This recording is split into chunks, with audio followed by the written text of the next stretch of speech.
Hello friends, this is Ram ji and welcome to lord star. Discuss करेंगे child development and pedagogy. Chapter रहेगा growth and development में question series चल रहा था। Chapter रहेगा 03। इस कुछ दो चैप्टर में हमने डिस्कशन किया था 18 क्वेश्चन। आज 19वां क्वेश्चन रहेगा।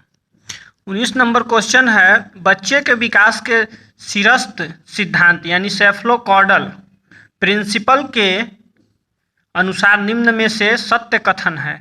हमने जब प्रिंसिपल्स ऑफ डायरेक्शन पढ़ाया था तो उस समय बताया था कि जो दिशा का सिद्धांत होता है वो दो प्रकार के होता है। पहला हमने बताया था सेफलोकॉर्डल और दूसरा बताया था प्रॉक्सिमल डिसऑर्डर।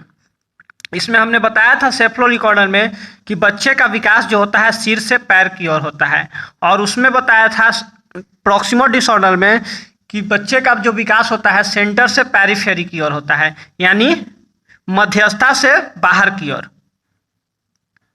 अब इसमें हम देखेंगे, सबसे पहला जो है विकास सिर से पैर की ओर होता है, एकदम सही बात है।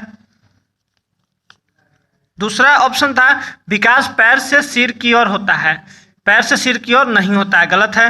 विकास मध्य से परिधि की ओर होता है, विकास मध्य से परिधि की ओर, ये बताया था हमने प्रॉक्सिमल डिसऑर्डर में, तो ये भी नहीं होगा। चौथा ऑप्शन है उपरोक्त में से कोई नहीं, तो ये भी नहीं होगा। आगे बढ़ते हैं। 20 नंबर क्वेश्चन है, अवधारणाओं का विकास यानी कि डेवलपमेंट ऑफ कॉन्सेप्ट मुख्य से डॉट डॉट का हिस्सा है। कहने का मतलब है कि डेवलपमेंट ऑफ कॉन्सेप्ट्स यानी अवधारणाओं का विकास, जब विकास करता है बच्चा तो उसमें क्या क्या उसके जरूरी फैक्ट होते हैं। ऑप्शन हम पहले देख लेते हैं। पहला ऑप्शन है बौद्धिक विकास, और दूसरा है शारीरिक विकास, और तीसरा है सामाजिक विकास और संवेगात्मक विकास। बच्चे का कॉन्सेप्ट का बात कर रहा है, यानी विकास की बात कर रहा है, यानी कि इसमें इंटेलिजेंस का बात है। बच्चे का इंटेलिजेंस, उसका अवधारणा पूछ रहा है, उसका कॉन्सेप्ट पूछ रहा है। तो सबसे पहले बौद्धिक विकास, यानी कि बौद्धिक विकास का मतलब होता है इंटेलेक्चुअल डेवलपमेंट। इसका मतलब इंटेलिजेंस से भी है और मेंटल डेवलपमेंट से भी है, यानी कि उसको मानसिक विकास भी बोल सकते हैं, उसको बौद्धिक विकास भी बोल सकते हैं, उसको इंटेलेक्चुअल डेवलपमेंट भी बोल सकते हैं, उसको इंटेलिजेंस भी बोल सकते हैं। तो उसी को इसका आंसर वही होगा, शारीरिक विकास और संवेगात्मक विकास और सामाजिक विकास नहीं होगा। इसको हमने बारी बारी से अपने चैप्टर में डिस्कशन किया हूँ, वहाँ से आप जाकर देख सकते हैं। 21 नंबर क्वेश्चन है कि गर्भ में बालक को विकसित होने में कितने दिन लगते हैं। तो ये हमने डिस्कशन किया था जब थ्योरी पढ़ा रहा था, तो ग्रोथ एंड डेवलपमेंट में उसमें बताया था हमने कि लगभग 40 वीक के आसपास बच्चे गर्भ में रहता है, यानी कि लगभग 280 दिन। ये तो सीधा सीधा क्वेश्चन है, इसमें तो कोई डाउट नहीं है। उसके बाद आगे क्वेश्चन, नवजात शिशु का भार होता है। 22 नंबर क्वेश्चन, नवजात शिशु का जो भार होता है वो लगभग 6 से 7 पाउंड होता है। तो इसमें आपको 6 पाउंड और 7 पाउंड दोनों है, तो 7 पाउंड ही आंसर होगा। अगर 7 पाउंड ऑप्शन नहीं रहता तो 6 पाउंड भी हम लोग जा सकते थे। जब बच्चा जन्म लेता है तो लगभग उसकी लंबाई 20 इंच के आसपास होते हैं। बच्चों के सामाजिक विकास में डॉट डॉट का विशेष महत्व है। जब बच्चे का सामाजिक विकास होता है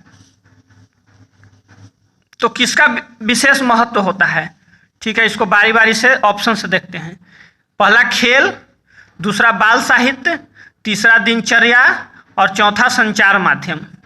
जब आपका सामाजिक विकास होगा, हमने बताया था सोशल डेवलपमेंट पढ़ाते समय, सोशल डेवलपमेंट में क्या बताया था, बच्चे का जो समाज में जाके खेलता है, समाज में रहता है बच्चा, तो उसमें आप नैतिकता के बारे में सीखता है, यानी मोरल डेवलपमेंट के बारे में, और उसमें इमोशनल डेवलपमेंट के बारे में सीखता है, यानी संवेगात्मक विकास के बारे में। उसको इमोशंस में भी कंट्रोल होना चाहिए और उसके मोरालिटी के बारे में भी उसको जानना पड़ेगा, तब वो समाज में रह पाएगा।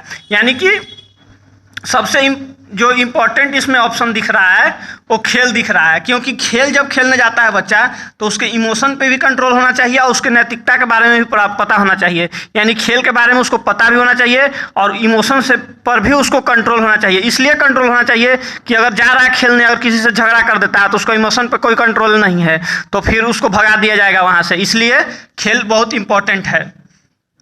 बाल साहित्य नहीं होगा, सिर्फ दिनचर्या नहीं होगा, संचार माध्यम से कुछ नहीं होने वाला है।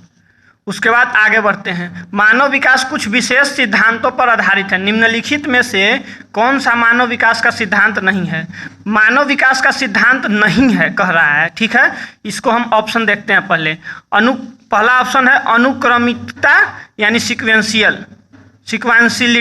सिक्वेंशियलिटी कहने का मतलब है कि विकास सीक्वेंस में होता है, एकदम सही बात है। दूसरा ऑप्शन है कि सामान्य से विशिष्ट की ओर, जनरल टू स्पेसिफिक, एकदम सही बात है। विकास जो होता है जनरल टू स्पेसिफिक ही होता है, स्पेसिफिक। तीसरा था प्रतिवर्ती यानी रिवर्सिबल, विकास कभी भी रिवर्स नहीं करता, उसका बैक गियर नहीं लगता है, विकास जो चल रहा है सीधे चलता है। चौथा है निरंतरता, कंटिन्यूटी, यानी कि विकास लगातार चलता है, यानी हम बताए थे ना उम्र से टुम तक चलता है विकास, लाइफ लॉन्ग प्रोसेस है, वही चीज़ बोल रहा है कि विकास कभी भी रिवर्स नहीं होता है। ऑप्शन में पूछ रहा था हमको नहीं, सिद्धांत नहीं है, तो नहीं क्या है इसमें? प्रतिवर्ती है, यानी कि विकास रिवर्स नहीं होता है, ठीक है। अब आगे बढ़ते हैं। 25 नंबर क्वेश्चन कर रहा है कि कौन सा सीखना अस्थायी होता है, ठीक है। कौन सा सीखना अस्थायी होता है यानी कि स्टैटिक होता है, स्थिर होता है, मतलब हमेशा आपको उसके पास रहेगा। मान लीजिए आप किसी चीज़ को रट कर सीख रहे हैं, पहला ऑप्शन बोल रहा है रट कर। अगर आप रट के किसी चीज़ को सीखेंगे तो 1 दिन सीखेंगे, 2 दिन सीखेंगे, याद रहेगा, उसके बाद आप भूल जाइएगा। उसके बाद बोल रहा है सुनकर, बाय लिसनिंग करके। उसके बाद बोल रहा है कि समझ कर, टू बाय अंडरस्टैंडिंग करके, या फिर देख कर, बाय सीइंग करके। आप किसी चीज़ को ना रट कर अस्थाई कर सकते हैं, ना सुनकर अस्थाई कर सकते हैं सिर्फ, न देख कर अस्थाई कर सकते हैं। आप जब चीज़ों को न समझिएगा जब तक नहीं, तब तक आप किसी चीज़ को अस्थाई नहीं कर सकते हैं। इसलिए आपको सबसे पहले किसी चीज़ को अगर सीखना है तो अस्थाई करने के लिए उसको समझना पड़ेगा, तब आपके जीवन भर ही आपके पास रहेगा। ओके, अब आगे बढ़ते हैं। 26 नंबर क्वेश्चन है, एक 13 वर्षीय बालक बात बात में अपने बड़ों से